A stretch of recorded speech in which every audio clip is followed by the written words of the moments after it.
down in the pews with you is one child sneezed and snot went everywhere, and people frantically were grabbing for tissues as Donna was playing the piano, and she kept having to hit the music back, and then Carol jumps down on her knees to hold the music in place, and then as I'm watching, the wrong lyrics are popping up on the screen, trying to, what happened this morning? What's going on here? I realized that with the second mistake there with the scripture reading, that I must not have saved it when I worked on it last time, and I must have turned it off without saving it. So Jacob, good luck. I hope that the rest are okay, but no guarantees. So be ready to grab your hymnals if you need to.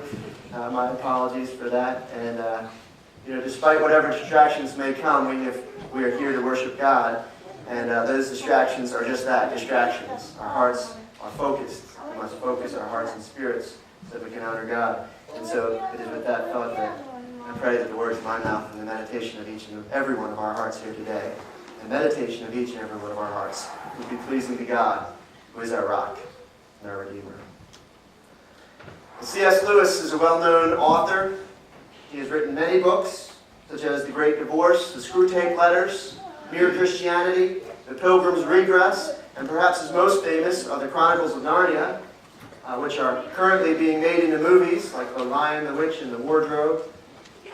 But Lewis's mother, when he was a child, when he was only 9 years old, was diagnosed with cancer. And she died within 7 months. His childhood with that event came to an abrupt ending. In his autobiography, he says that when his mother died, he actually lost both of his parents because his father went into a depression that would last over 2 decades and would not end until his father died. These events triggered in Lewis the beginning of a very dark period in his life. Many years and many troubling experiences would plague his life, including his experiences in World War I. With so much tragedy and so much pain in his formative years, it is no wonder that one of Lewis's life goals became the quest for something that he called joy. Joy was something that he had experienced as a child. When he was 6, his older brother made for him in a little tin box a miniature garden made out of sticks and twigs and moss, and he brought it to Lewis for them to enjoy and to share.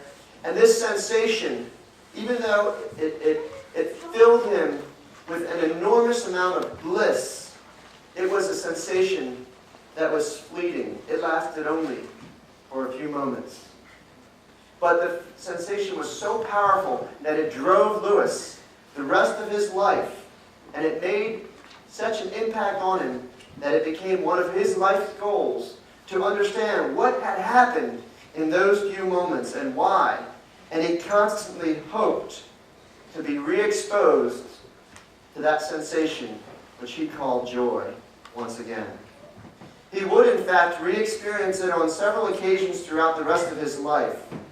And for this was the moments that he lived for, this sensation that he called joy. It became not only his life's quest, but his life's theme. It is for this reason that he titled his autobiography, Surprised by Joy, hinting at this quest and the surprising places that he would discover joy, including his own surprising discovery that he found joy in his return to God. The word joy occurs over 500 times in various forms in almost 500 verses in the Bible. It is a word that is used frequently both in the Old and New Testament in many different contexts. There are several different Greek words and Hebrew words that both can be translated into the English word joy.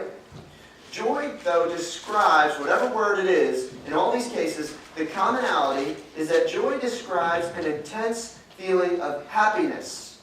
In some cases, like Song of Solomon, this is connected to sexual pleasure. In Proverbs, it's connected to married life.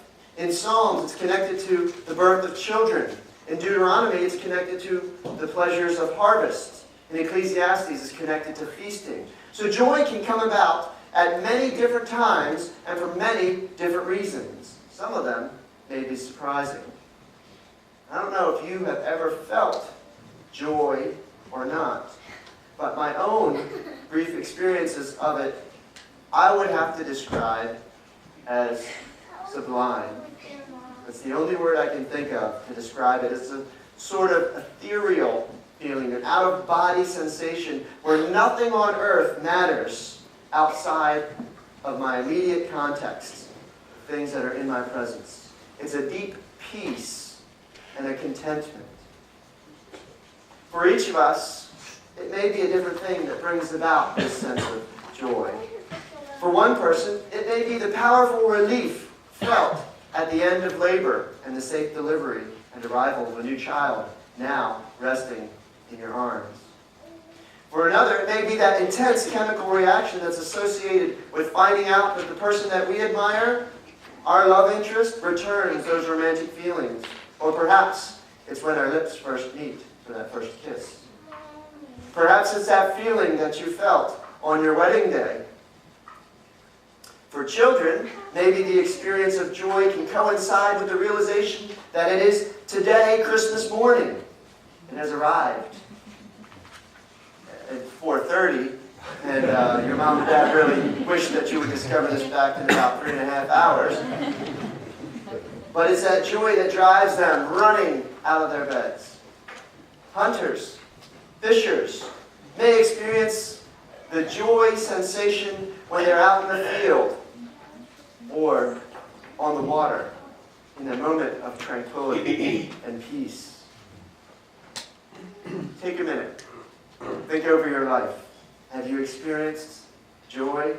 Have you experienced an overwhelming sensation, an ecstatic contentment in which that moment, everything in the world seemed better than all right?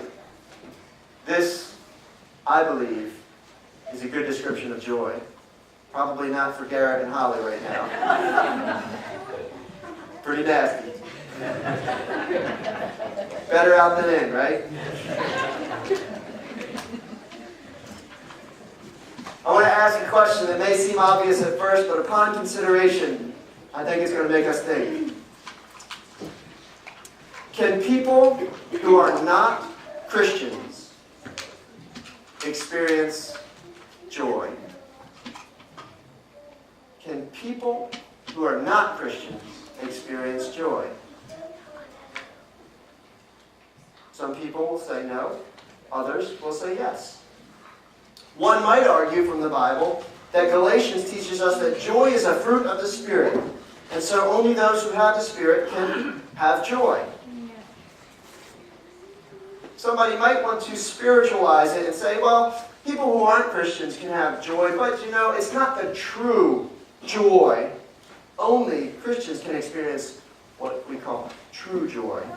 But I think that this logic is flawed. Because let's consider the ramifications. If we're talking about Galatians, we're talking about the fruits of the Spirit, and we say that Christians are the only ones who can truly experience the fruits of the Spirit, then we also have to say that non-Christians cannot exhibit, what are the other fruits? Love. They can't exhibit love. You say, well, no, they can experience love, but not true love, you say. Well, let's look at the other ones. Joy, there's peace. They can't be truly at peace. So there's that longing for God that's not settled. Okay, well, what about patience? Can they have true patience? I think that sometimes non-Christians can teach us a thing or two about having patience. What about kindness versus true kindness? Is there such thing as kindness versus true kindness? Can a non-Christian show kindness, an unbeliever? Can they be truly faithful? That's the next fruit of the Spirit, faithfulness. Can they be truly faithful to a spouse or to a friend or to an ideal? How about truly gentle? Can they have true self-control?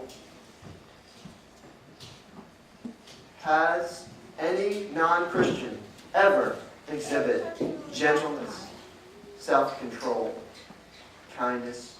These are all fruits of the Spirit talked about in that passage along with joy. If a non-believer can be kind, can be patient,